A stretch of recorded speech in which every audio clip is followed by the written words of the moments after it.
இப்போ என்ன நடக்குது இங்கேன்னு பார்த்தீங்கன்னா, தேங்காவை தோல் வந்து தேங்காய் தோலை வந்து நாங்கள் நீக்கின்னு இருக்கோம். அது என்ன காரணம்னு பார்த்தீங்கன்னா,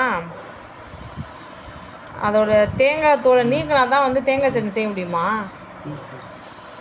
தேங்காய் சட்னி நல்லா இருக்குமா? ஆஹா, பார்த்துக்கோங்க, இதான் மேட்ராம். இது என்னென்னா, அந்த தோல் அந்த தேங்காய் மேலே ஒரு மாதிரி ஓடு மாதிரி இருக்குது இல்லையா, அதெல்லாம் நீக்கிட்டு வெறும் அந்த தேங்காய் மட்டும் எடுத்து என்ன பண்ணணுன்னா, இது மாதிரி ஒரு பாத்திரத்தில் வந்து வச்சுக்கணும். அந்த தேங்காய் மேலே ஒரு ஓடு மாதிரி இருக்குது இல்லையா, கொஞ்சம் திக் லேயராக, அதை என்ன பண்ணுறாங்கன்னா நீக்கிறாங்க. அதை வச்சு எப்படின்னா, சில பேர் நைஃப் வச்சு நீக்குவாங்க. இங்கே வந்து பார்த்திங்கன்னா அந்த அருவாமனையில் வந்து பார்த்திங்கன்னா அந்த தோல் வந்து நீக்குறாங்க. எதுக்குன்னா வந்து தேங்காய் சட்னி செய்ய போகிறோம், அதுக்காக தான்.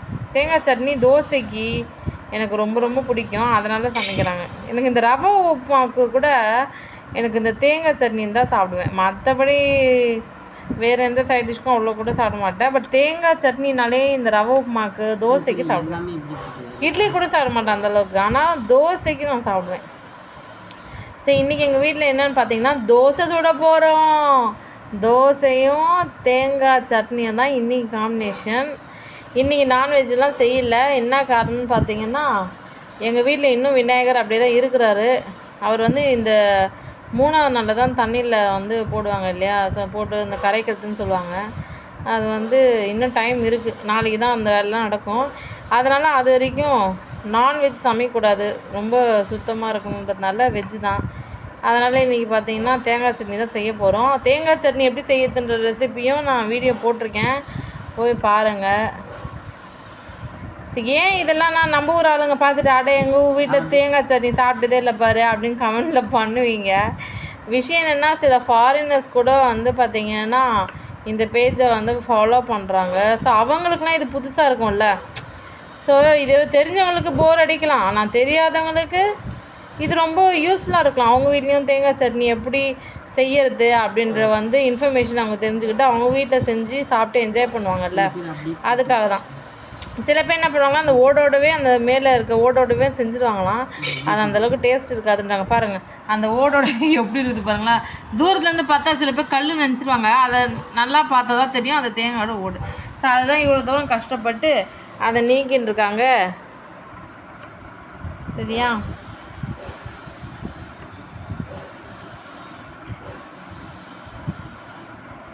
இது எத்தனை வருஷமாக நீக்கிறாங்க? யார் சொல்லி கொடுத்தாங்க தேங்காய் நீக்கத்துலாம்? உங்கள் மம்மி சொல்லி கொடுத்தாங்களாம்? இவங்களோட மம்மி தான் சொல்லி கொடுத்தாங்களாம். அப்போ தான் டேஸ்ட்டாக இருக்கும்னு அவங்க அம்மா சொல்லி கொடுத்தாங்களாம். சரிங்களா? ஸோ உங்கள் அம்மா கூட ஒரு நல்ல விஷயத்த சொல்லி கொடுத்தாங்கன்னா அதை ஃபாலோ பண்ணுங்கள். ஓகே, முக்கியமாக உங்கள் அம்மா கிட்டேருந்து எது கற்றுக்குறீங்க, சமையலை கற்றுக்கோங்க. நீங்கள் எது கற்றுக்குறீங்கன்னு தெரியாது, பட் சமையல்லாம் கற்றுக்கோங்க.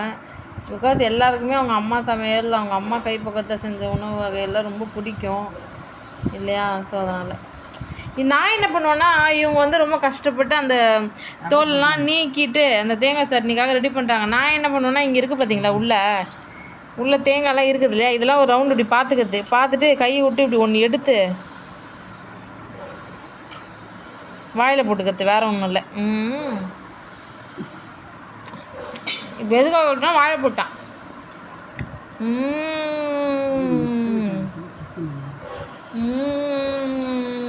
நல்லாயிருக்கும்.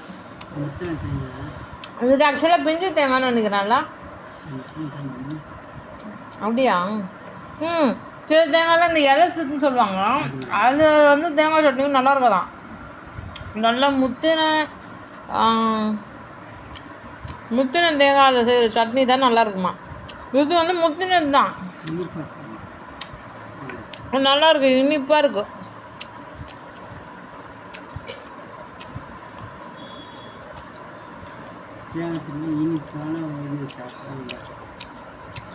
இனிப்பான தேங்காயில், நல்லா முத்தின இனிப்பான தேங்காயில் இந்த ஓட்டெல்லாம் நீக்கிட்டு அந்த தோலெல்லாம் சீவிட்டு நீங்கள் சட்னி வச்சிங்கன்னா செம்ம டேஸ்ட்டாக இருக்கும். அப்படியே விரும்பி சாப்பிடுவாங்க தேங்காய் சட்னி. என்னடா அது தேங்காய் சட்னி செய்யறதுக்கு ரவேண்டு இருக்குதுன்னு பார்க்குறீங்களா? எங்கள் வீட்டில் நிறைய பேர்லாம் இல்லைங்க, அதனால் இதுவே எங்களுக்கு போதுமானதில்ல. போதும். ஆக்சுவலி ஒரு உண்மையை சொல்லட்டுமா, இது எல்லாத்தையும் இப்போ என் கையில் கொடுத்தா என் வாயில் போட்டுப்பேன் நான். எனக்கு ரொம்ப பிடிக்கும் தேங்காய். தேங்காவெல்லாம் சில பேர் பார்த்திங்கன்னா இந்த சிக்கன் குழம்புல கூட போடுவாங்க இந்த மாதிரி பீஸாக. நான் அதையும் எடுத்து வாயில் போட்டுப்பேன். எனக்கு பொதுவாக தேங்காய்னா ரொம்ப பிடிக்கும்.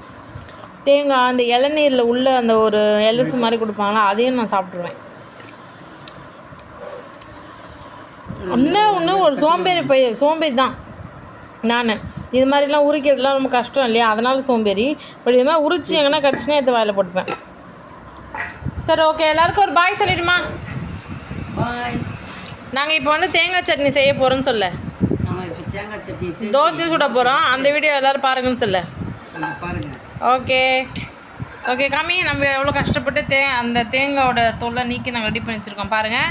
ஸோ இது என்ன பண்ணுங்கன்னா, நாங்கள் அடுத்த வீடியோவில் வந்து தேங்காய் சட்னி ப்ளஸ் தோசை சுட்டு காமிக்க போகிறோம். அதை நீங்கள் கண்டிப்பாக பார்க்கணும். ஓகே, அப்புறம் இந்த வீடியோலாம் பிடிக்குதான கமெண்ட் செக்ஷனில் கமெண்ட் பண்ணுங்கள். தேங்க்யூ ஸோ மச் ஃபார் வாட்சிங் ஃப்ரெண்ட்ஸ். பாய். டாடா காமி மேலே இருக்கும். டாடா காமிங்கண்ணா. டாடா காமிச்சிட்டாங்க. டாட்டா.